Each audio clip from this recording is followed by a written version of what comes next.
నిర్గమాకాండం 15 అధ్యాయము 22వ వచనం నుంచి, book of Exodus chapter 15 verse 22 onwards. మోషే ఎర్ర సముద్రము నుండి జనులను సాగు చేయగా వారు షూరు అరణ్యంలోనికి వెళ్ళి దానిలో 3 దినములు నడిచిరి. అచ్చట వారికి నీళ్లు దొరకలేదు. అంతలో వారు మారాకు చేరి, మారా నీళ్లు చేదైనవి గనుక వారి ఆ నీళ్లు తాగలేకపోయిరి. అందువలన దానికి మారా అను పేరు కలిగెను. ప్రజలు మేమేమి త్రాగుదుమని మోషే మీద సనుక్కొనగా అతడు యెహోవాకు మొర్రపెట్టెను. అంతటా యెహోవా అతనికి ఒక చెట్టును చూపెను. అది ఆ నీళ్ళలో వేసిన తర్వాత నీళ్లు మధురములాయెను. ఓఫ్రా విన్ఫ్రీ ఎంతమందికి తెలుసు? ఓఫ్రా తెలిసిన వాళ్ళు చేయి చూపిండి. అమెరికన్ టీవీ హోస్ట్ ఆమె. She was very famous. ఆమె ఎప్పుడు కూడా బ్రతికి ఉన్నారు. American actor, author, philosopher. ఆమె చేసే టీవీ షోస్ ప్రపంచంలోనే చాలా ప్రసిద్ధిగాంచినవి. ఓర్ఫా. ఆమె అన్న ఒక మాట మీరు రాసుకోండి. Turn your wounds into wisdom. Turn your wounds into wisdom. మీ గాయాలను ఎలా మార్చుకోవాలి? విజ్డమ్గా మార్చుకోవాలి. Turn your wounds into wisdoms. దేవుడు కొన్నిసార్లు మనల్ని బిట్టర్నెస్కి నడిపిస్తాడు. బిట్టర్ పోల్స్ అంటే చేదైన జలముల దగ్గరికి ప్రభు మనల్ని తీసుకువెళ్తాడు. అది మన ఆత్మీయ ప్రయాణంలో ఒక భాగమని మనం తలంచుకోక తప్పదు. దీని బ్యాక్గ్రౌండ్ మనం ఆలోచన చేసినప్పుడు, life is unpredictable today. Life is uncertain today. ఏ క్షణం అంది ఏం జరుగుద్ది ఎవరికి తెలియదు. విజయరెడ్డి అనేటువంటి ఒక స్త్రీ 2 పిల్లలను తీసుకుని ఎవరికి చెప్పకుండా అక్కడికి వెళ్ళి ట్రైన్ కింద పడి ఆత్మహత్య చేసుకుంది. ఆల్మోస్ట్ అన్ని న్యూస్ ఛానల్ మనం చూస్తున్నాం. ఏ బాధ లేదు, ఫైనాన్షియల్ స్ట్రగుల్స్ లేవు. ఎందుకు చనిపోయింది ఆమె? ఒక చక్కని మహిళ, అన్ని రకాల చదువుకున్న విద్యావంతురాలు, జ్ఞానవంతురాలు, తనతో పాటు 2 పిల్లల్ని చంపాల్సినటువంటి పరిస్థితి ఎందుకు వచ్చింది? జీవితం ఎప్పుడు ఎలా ఉంటుందో ఎవరికి తెలియదు కనుక మనకు శ్వాస ఉన్నప్పుడే పక్కన వాళ్ళతో మాట్లాడటం నేర్చుకోండి. ఏమండి, వినపడుతుందా? కాస్త భార్య దగ్గర కూర్చోండి, భర్త దగ్గర కూర్చోండి, పిల్లల దగ్గర కూర్చోండి. Spend time with your beloved once. ఎవరి మనసులో ఎలాంటి అగాధం ఉంది ఎవరికి తెలియదు. ఎవరి ఒంటరితనంలో ఉన్నారు ఎవరికి తెలీదు. పైకి నవ్వుతూ ఉండొచ్చు, కానీ లోపల కృంగిపోతూ ఉండొచ్చు. మేబీ ఇక్కడ కూర్చున్న వాళ్ళు చాలామంది, I know few people reach out to me some times. వాళ్ళు ఎలాంటి యాగనీలో ఉన్నారో, ఎలాంటి డిప్రెషన్లో ఉన్నారో నాకు చెప్తూ ఉంటారు. బట్ బయట వాళ్ళు చాలా సంతోషంగా అనిపిస్తారు. నేను చెప్పే మాట ఏంటంటే, ఈ నాశనము లేక వినాశనము మన దగ్గరికి రాకముందే మనకు దేవుడిచ్చిన సమయాన్ని, మనకు దేవుడిచ్చిన ట్రెజర్ని, మనకు దేవుడిచ్చిన తలాంతులను ఇతరులను ప్రేరేపించడానికి, పురికొల్పడానికి వాడదాం. హల్లెలూయా, హల్లెలూయా. కాబట్టి మీ చుట్టుపక్కల ఉన్న వారితో కాస్త టైం స్పెండ్ చేయండి. వాళ్ళ బాధలు తెలుసుకోండి. మీ ఫ్యామిలీ మెంబర్స్తో కూర్చోండి. Support them, give them moral support. మనం డబ్బులు ఇవ్వాల్సిన అవసరం లేదు, కానీ వారికి కావలసినటువంటి నైతికపరమైన సపోర్ట్ని మనం ఇవ్వాలి. ప్రియులారా, జీవితం మనల్ని ఎలా నడిపిస్తుంది, దేవుడు ఈ ప్రయాణంలో ఎలాంటి మజిలీల గుండా నడిపిస్తాడో మనం ఆలోచన చేయాలి. నిర్గమాకాండం 15 అధ్యాయంలో మంచి డ్యూయెట్ పాడాడు మోషే. ఇప్పుడు మనం పాడుకున్న పాటే, యెహోవాను గురించి గానము చేయుడి, ఆయన మిగులు అతిశయం చేసేవాడు. ఇప్పుడు మనం ఏదైతే పాట పాడామో అది నిర్గమాకాండంలో 15 అధ్యాయంలో అది కదా. మోషే ఎర్ర సముద్రము దాటి బయటకు రాగానే వీళ్ళంతా హ్యాపీ అయిపోయారు. ఎందుకు? ఎర్ర సముద్రం దాటి మళ్ళా తిరిగి వెళ్ళలేనటువంటి ఐగుప్తుని దాటి బయటకు వచ్చేసారు. ఒకవేళ వాళ్ళు ఎర్ర సముద్రానికి ముందుండుంటే there is a possibility that they can go back to Egypt కదా. కానీ సముద్రం దాటి వచ్చారు కాబట్టి ఆ బానిసత్వానికి తిరిగి వెళ్ళేటువంటి యాక్సెస్ వాళ్ళకి లేదు. అందుకని మోషే చాలా అద్భుతమైన పాట పాడాడు. 15 అధ్యాయంలో మనం చూస్తాం. మోషే పాడి ముగించడంగానే స్త్రీలు మొదలు పెడతారు కదా. మిరియాం మొదలు పెట్టింది. అక్కడ చూడండి మీరు, చూస్తున్నారా? 20వ వచనం దగ్గర 21వ వచనం, యెహోవాను గానము చేయుడి, ఆయన మిగులు అతిశయించి ఉన్నాడు, గుర్రములను తన రౌతులను సముద్రములను పడవేసెను. సో 2 పాటలు 15 అధ్యాయంలో మనం చూస్తున్నాం. ఎర్ర సముద్రములో ఈ యొక్క ఫరో సైన్యం మునిగిపోగానే దేవుని స్తుతిస్తూ కృతజ్ఞతాపూర్వకంగా వాళ్ళు పాట పాడారు. ప్రియులారా, మనందరం యాక్సెప్ట్ చేయాల్సిన విషయం ఏంటంటే, ప్రతి శుభకార్యం తర్వాత ఏదో ఒక శోధన దాగి ఉంటుంది. ఒక్క చరణం ముందుకు వస్తే, వారు షూరు అనేటువంటి అరణ్యంలోకి వచ్చారంట. షూర్ అనగా SHUR, షూర్ అనగా వాల్ ఆర్ ఫార్టిఫికేషన్ అంటే కోట, గోడ లేక కోట. షూర్ అరణ్యంలోకి వచ్చి 3 దినములు వారు నడిచినప్పుడు వాళ్ళు మారా అనేటువంటి ప్లేస్కి వచ్చారు. ఈ షూర్కి మారాకి మధ్యలో, ఈ షూర్కి ఎలీమ్కి మధ్యలో, తర్వాత మారా దాటిన తర్వాత వాళ్ళు ఎలీమ్కి వస్తారు. ఎలీమ్ అన్న మాటకు పామ్ ట్రీస్, ఈత చెట్లు అని అర్థం. అక్కడ 70 ఈత చెట్లు, అలాగే 12 నీటి బుగ్గలను వాళ్ళు కనుక్కుంటారు. అంటే చూడండి, షూర్కి ఎలీమ్కి మధ్యలో దేవుడు వారికి పెట్టిన ఆత్మీయ మజిలీ ఏంటి అంటే, వాళ్ళు మారా అనేటువంటి ప్లేస్లోనికి రావాలి. కారణం ఏంటంటే, ఈ మాట రాసుకోండి, God leads us to bitter pole to makes us as a better persons. హల్లెలూయా.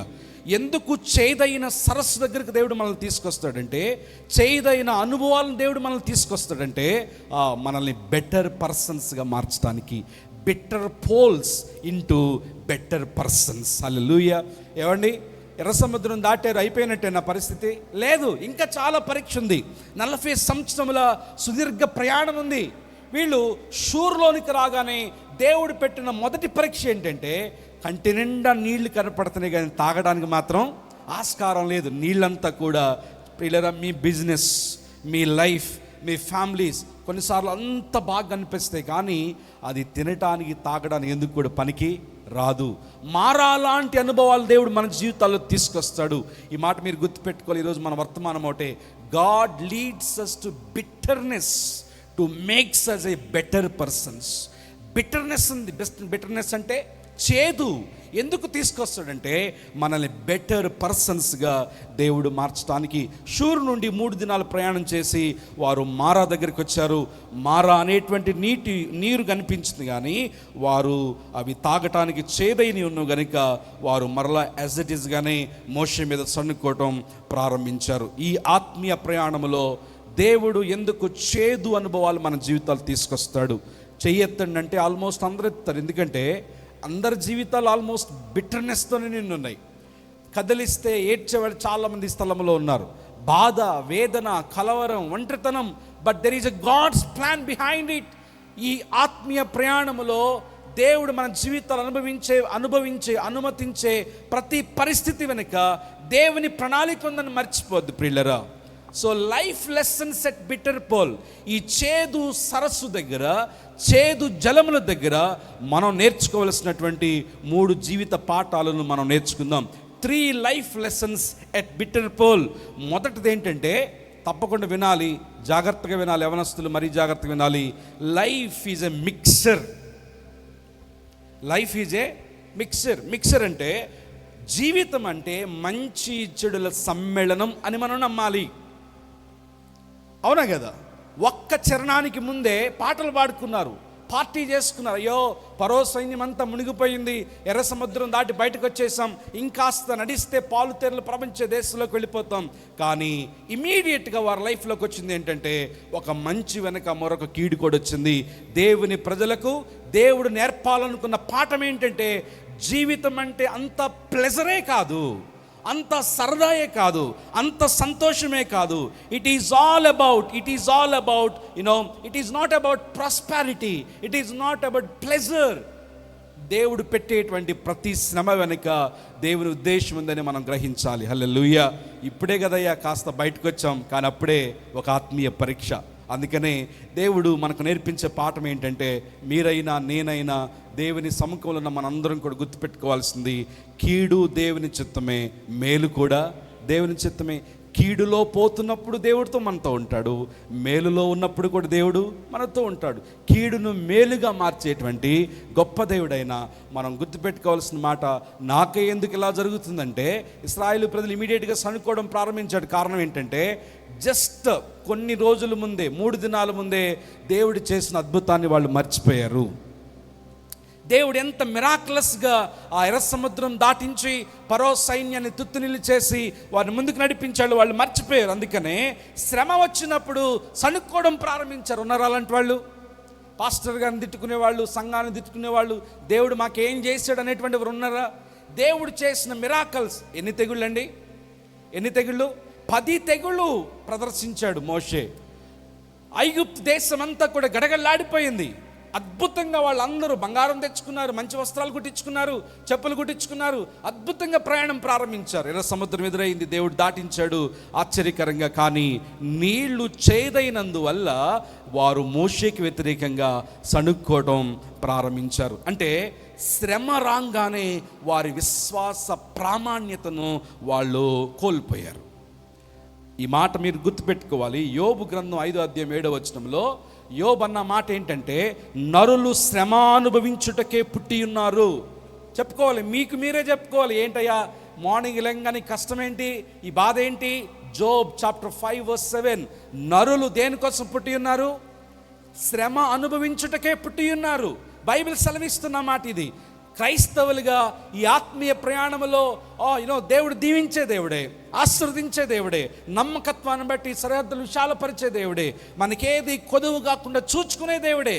కానీ ఈ లోకం మనది కాదు కాబట్టి శ్రమ కొరకు 100% మనం సిద్ధపడి ఉండాలి. అందుకే యోబు గ్రంథంలో మనం చూస్తున్నాం, నరులు శ్రమ అనుభవించుటకే పుట్టి ఉన్నారు. అలాగే ఎక్లీసియాస్టిక్స్లో ప్రసంగి గ్రంథంలో 2వ అధ్యాయం 33వ వచనంలో, వారు గడుపు దినములన్నీ ప్రయాసములే. భూమి మీద మనుషులు గడుపు దినములన్నీ కూడా ప్రయాసమే. యాక్సెప్ట్ చేయండి.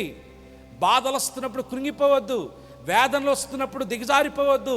వై లార్డ్, వై మీ అని ప్రశ్నించొద్దు. విశ్వాసాన్ని యాక్టివేట్ చేసుకోండి. మారాను దాటిన తరువాత దేవుడు మధురమైన అనుభవాలు ఇస్తాడు. హల్లెలూయా. మారా లాంటి చోటకి అసలు ఏమండి, నీళ్లు కనపడటమే గొప్ప విషయం. అవి చేదుగా ఉన్నాయా, తీగ ఉన్నాయా, మినరల్ వాటరా? కొంతమంది తెలుసా, ఈ స్టాండర్డ్స్ బావో మినరల్ వాటరేనా అంటారు. ఏమండి, అరే గొంతు తడుపుకోరా నాయన ఏదో ఒకటి. నో, దేవుడు చేసే కార్యాలను వారు పదే పదే విస్మరించారు. అందుకనే ఇక్కడ ఈ బిట్టర్ పోల్ దగ్గర, చేదైన జలముల దగ్గర ఇశ్రాయేలు ప్రజలు నేర్చుకోవాల్సిన మొదటి మాట ఏంటంటే, లైఫ్ ఈజ్ ఎ మిక్చర్. ఇది మంచి చెడుల సమ్మేళనం అని వారు నేర్చుకోవాలి. రెండవ మాట ఏంటంటే, లైఫ్ హ్యాజ్ ఏ మాస్టర్. జీవితానికి ఎవరున్నారంట? మాస్టర్ ఉన్నాడు, యజమానుడు ఉన్నాడు. హల్లెలూయా.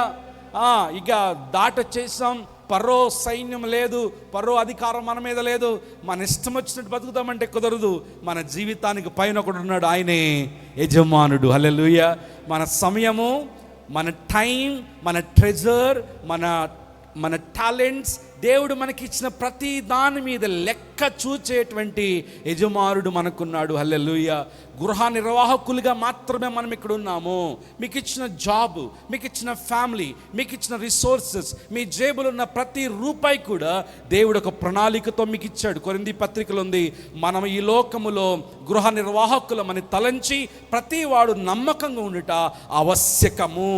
You must be faithful whatever God given you. దేవుడు మీకు ఇచ్చిన చిన్న ఉద్యోగమైన, పెద్ద ఉద్యోగమైన, పెంచి ఫ్యామిలీ అయినా, మంచి ఫ్యామిలీ కాకపోయినా, ప్రతి రూపాయి వెనుక, ప్రతి తలంతు వెనుక దేవుడు లెక్క అడుగుతాడు. ఈ మాట గుర్తుపెట్టుకోవాలి. We have a owner. అవునా? ఆయన ఓనర్ అయితే మనం ఈ లోకంలో కేవలం మేనేజర్స్ మాత్రమే. టైం 60 సంవత్సరాలు కావచ్చు, 70 సంవత్సరాలు కావచ్చు, మీ జాబ్ పెద్దది కావచ్చు. ప్రభువా ఈ జాబ్ ఇచ్చావు నాయన, ఎవరిచ్చింది? Is a owner. మనం ఈ లోకంలో మేనేజర్స్ అంతే. లెక్క అప్పగించాల్సిన సమయం ఉంది ప్రియులరా. సో ఇశ్రాయేలు ప్రజలు నేర్చుకోవాల్సిన ఈ రెండవ పాఠం ఏంటంటే, life has a master. Unfortunately ఎర్ర సముద్రం దాటి బయటకు రాగానే వీళ్ళు మాస్టర్నే మర్చిపోయారు. ఉన్నారా ఇలాంటి క్రైస్తవులు ఈ రోజుల్లో? జ్వరం వచ్చిన ప్రభు కావాలి, బలహీనతలు వచ్చినప్పుడు దేవుడు కావాలి, శ్రమ వచ్చినప్పుడు దేవుడు రావాలి. శ్రమ బాగానే దేవుడిని మర్చిపోతారు, పాస్టర్ గారిని కూడా మర్చిపోతారు. They forget what the lord has done in their life.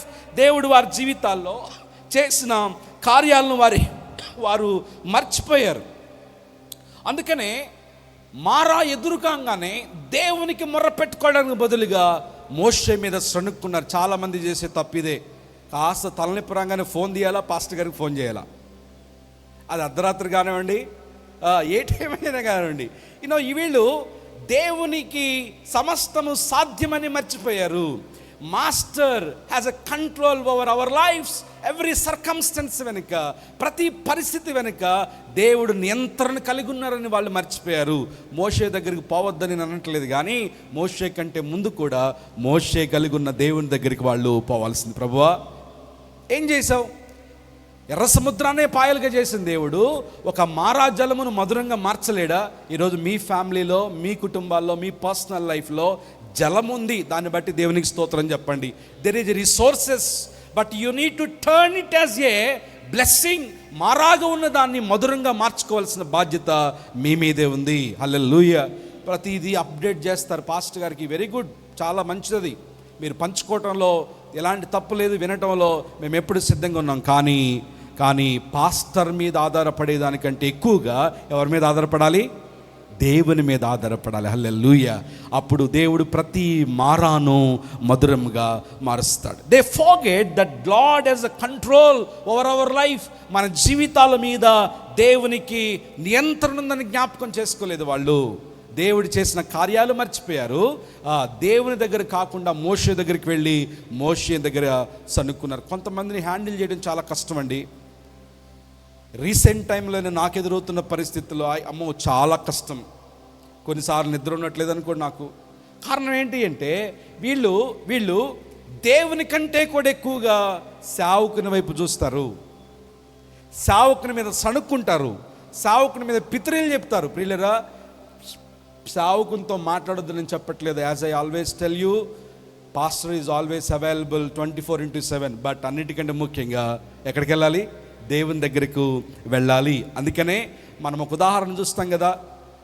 యోహాను సువార్త 6:1-21 సముద్రం మీద వాళ్ళు ప్రయాణం చేస్తున్నప్పుడు దేవుడు అమరమని నిద్రపోతా ఉన్నాడు. తుఫాను రాగానే యేసు వారితోనే ఉన్నాడని మరచి వారు భయపడటము మొదలుపెట్టారు. యు నీడ్ టు అండర్స్టాండ్, దేవుడు మన నావలో ఉంటే అది తుఫానైనా కానీ, అది కష్టమైనా కానీ, అది నష్టమైనా కానీ తుదకు ఆశీర్వాదముగా దేవుడు మారుస్తాడు. Acknowledge the truth that Jesus is with you. దేవుడు మీ నావలో ఉన్నాడని మీరు ఎక్నాలెడ్జ్ చేయండి, రియలైజ్ అవ్వండి. దేవుడు తుదకు సమస్తాన్ని అద్భుతంగా మార్చే దేవుడు. Hallelujah. So life has a master. నాతో పాటు చెప్పండి ఈ మాట, my life has a master అని చెప్పండి. ఎవరా మాస్టర్? గట్టిగా, జీసస్. హల్లెలూయా. మూడవ పాఠం ఏంటంటే, మొదటిది లైఫ్ ఈజ్ ఎ మిక్స్చర్, రెండవది లైఫ్ యాజ్ ఎ మాస్టర్, మూడవది లైఫ్ ఈజ్ ఎ మినిస్ట్రీ అండి. జీవితమే ఒక పరిచర్య. అవునంటారు కాదంటారా?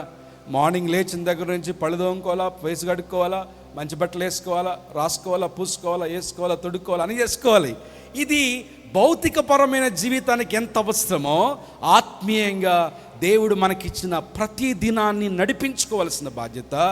You are the minister for your life. Hallelujah. నేను రాను ప్రతిరోజు ప్రార్థన చేసుకున్నామా, బైబిల్ చదువుకున్నామా, ప్రభుత్వ సహవాసం చేసేవా, ఎట్లంది జీవితం అని పద్దాకు అడిగేవాళ్ళు మేము అనుకుంటారు. యువర్ లైఫ్, మీ లైఫ్కి మీరే మినిస్టర్. మీ జీవితమే మీకు ఒక క్షేత్రము. హల్లెలూయా. ఎక్కడికో పోయి సేవ చేయాల్సిన అవసరం లేదు. మేము చాలాసార్లు మాట్లాడుకుంటుంటాం ప్రియులరా, మన జీవితమే మనకొక సేవాక్షేత్రం. అది మనల్ని మనం ఎట్లా మోల్డ్ చేసుకుంటున్నాం, మనల్ని మనం ఎట్లా డిజైన్ చేసుకుంటున్నాం. What is my next year plan, what is my next 2 years plan, where I am going to be next 10 years, 10 సంవత్సరాల తర్వాత నేను ఎక్కడ ఉండబోతున్నాను. దేవుడిచ్చిన ఈ ప్రశస్తమైన జీవితం, ఇందాక సావుకులు చెప్పినట్లుగా దేవుడిచ్చిన ఉత్తమమైన దాంట్లో మొట్టమొదటి ఏంటి చెప్పమంటారా? జీవితం. Hallelujah. Life itself precious gift.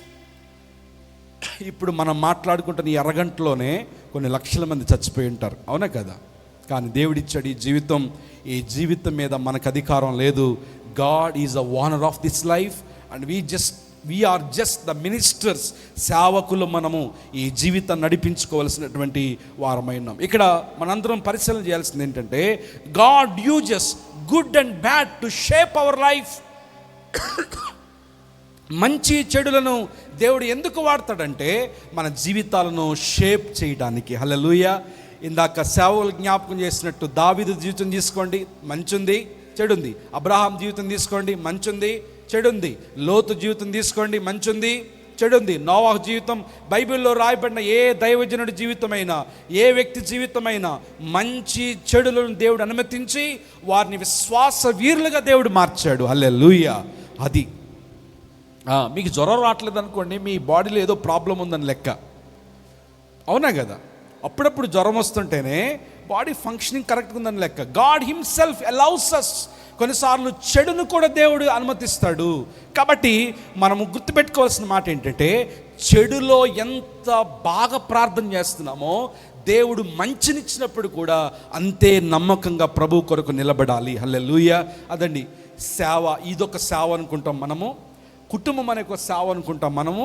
అన్నిటికంటే ముఖ్యంగా నా లైఫ్ అనేది కూడా ఒక దేవునికి ఇంపైన సేవగా నేను దేవునికి అర్పించాలి. హల్లెలూయా, హల్లెలూయా. కానీ ఇశ్రాయేలు ప్రజలు మారా దగ్గర ఎంతగా పడిపోయారంటే, their concern about their bodily satisfaction. శరీర సంబంధమైన దాహము కొరకు వారు ఎక్కువగా ఆశపడ్డారు. రెండవది ఏంటంటే, they looked around not God. ఆ పరిస్థితి వచ్చినప్పుడు చుట్టూ చూశారు కానీ దేవుని వైపు చూడలేకపోయాడు. మరొక విషయం ఏంటంటే, ఇశ్రాయేలు ప్రజలు 40 సంవత్సరాల ప్రయాణంలో మనం పదే పదే మాట్లాడుకునే మాట ఏంటంటే, దే వర్ నెవర్ సాటిస్ఫైడ్. అవునా కదా? ఇశ్రాయేలు ప్రజలు మాంసం ఇచ్చినా, బిర్యానీ ఇచ్చినా, డబ్బులు ఇచ్చినా, నీళ్ళు ఇచ్చినా వాళ్ళకి సాటిస్ఫాక్షన్ అనేది లేనే లేదు. గట్టిగోపని తల సాటిస్ఫాక్షన్ అని లేనే. మనం కూడా అంతే. కొన్నిసార్లు ఈ సంవత్సరం 5,000 రూపాయలు చీర, నెక్స్ట్ ఇయర్ ఎంత? 10,000, 15,000, 20,000 అట్లనే 2BH కోసం ప్రార్థన చేసాం ఫస్ట్, తర్వాత 3B. అది కూడా సరిపోట్ల. మన ప్రేమని అంటున్నాడు, సరిపోదన్న మీకు వెళ్ళగట్టాలంటున్నాడు. Your never satisfied. ఇశ్రాయేలు ప్రజలు కూడా అంతే. ఈ మారా జలముల దగ్గర వారి యొక్క కేస్ స్టడీని మనం స్టడీ చేస్తే, ఇశ్రాయేలు ప్రజలు మాంసం తిన్నారు, వారు కష్టపడినటువంటి ఆహారం భుజించారు, వారు అద్భుతమైన మార్గములో. ఆ ఒక్క మాట మనకు చాలు. 40 సంవత్సరాలు ప్రయాణం చేసిన వారు వస్త్రములు చినగలేదు, వారి చెప్పులు. ఇంకేం కావాలి? షాపింగ్ బాధ అసలే లేదు వాళ్ళకి. ఉందా షాపింగ్ బాధ? లేనే లేదు ప్రియులరా. అయినప్పటికీ దే వర్ నెవర్ సాటిస్ఫైడ్. ఒకవేళ ఈ రోగం మనలో ఉంటే తీసేసుకోవాలి. ప్రభువా, నువ్వు ఇచ్చిన ఆహారం కొరకు నీకు స్తోత్రం, నువ్వు ఇచ్చిన జాబ్ కొరకు నీకు స్తోత్రం, నువ్వు ఇచ్చిన ఈ జీవితం కొరకు నీకు స్తోత్రం. Thank you for the family, thank you for the church, thank you for my parents. మనం ఎప్పుడు సాటిస్ఫై అవుతామో అప్పుడే దేవుడు మన బ్లెస్సింగ్ని రెట్టింపు చేస్తాడు. హల్లెలూయా. ఇశ్రాయేలు ప్రజల గురించి ఎప్పుడు మాట్లాడుకుంటున్నా ఈ విషయం మనసులో పెట్టుకోండి. They were the people of never satisfied. కుటుంబాలు ఎక్కువగా మనం చూస్తాం. బంగారం తీసుకొస్తే ఇంతేనా అంటారు, మంచి బట్టలు తీసుకొస్తే ఇంతేనా అంటారు. ఎంత తీసుకొచ్చినా ఇంకా సాటిస్ఫై కానటువంటి ఆ హ్యూమన్ టెండెన్సీలో కనుక చాలామంది ఉంటే, ఇశ్రాయేలు ప్రజల్లో నుంచి నేర్చుకోవాల్సిన మాట ఏంటంటే, అది జీవితం అనేది మినిస్ట్రీ. జీవితమే ఒక సేవాక్షేత్రం. కాబట్టి ఇక్కడ గుర్తుపెట్టుకోవాల్సిన మాట, ఈ బిట్టర్ పోల్ దగ్గర, ఈ చేదు జలముల దగ్గర 3 పాఠాలు చెప్పండి. మొదటిది, లైఫ్ ఈజ్ ఏ మిక్స్చర్. రెండవది, లైఫ్ యాజ్ ఏ వానర్.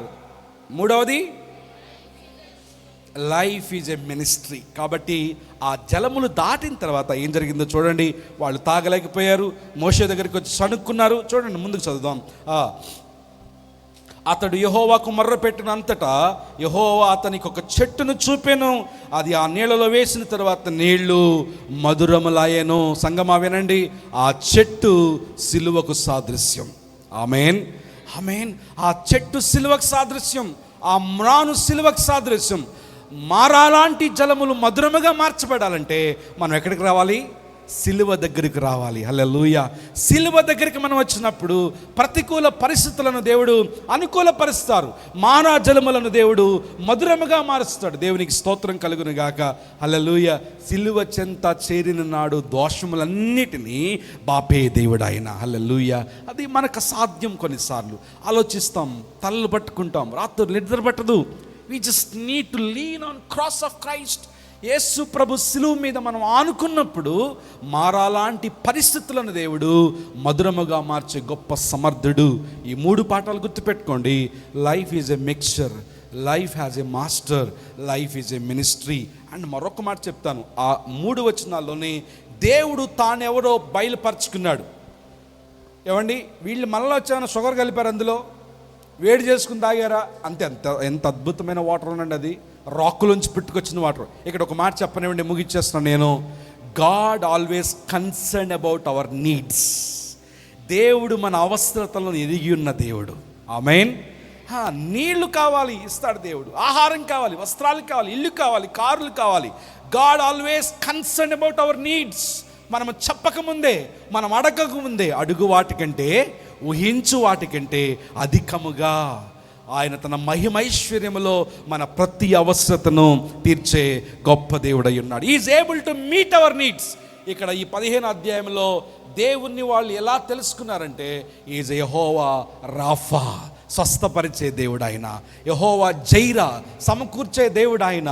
ఏ విషయంలో, ఏ సందర్భంలో, ఎప్పుడు ఏది కావాలో అడిగేటువంటి దేవుడు, అడిగిచ్చేటువంటి దేవుడు ఆయన. సమర్థుడైన, ఏమండి, దేవుడు ఆకాశ మహాకాశాలు పట్టుదలని గొప్ప దేవుడు ఆయన. భూమి ఆయన పాదపీఠము, ఆకాశము.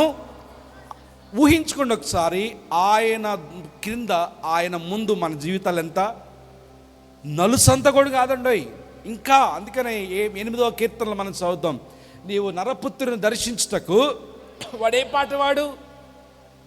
ఈ చిన్న జీవితానికే, ఈ గుప్పిడంత జీవితానికే అదిరిపోతాం, కంగారు పడిపోతాం, అరుచుకుంటాం, కంగారు పడతాం. గుర్తుపెట్టుకోండి, లైఫ్ హ్యాజ్ ఏ మాస్టర్.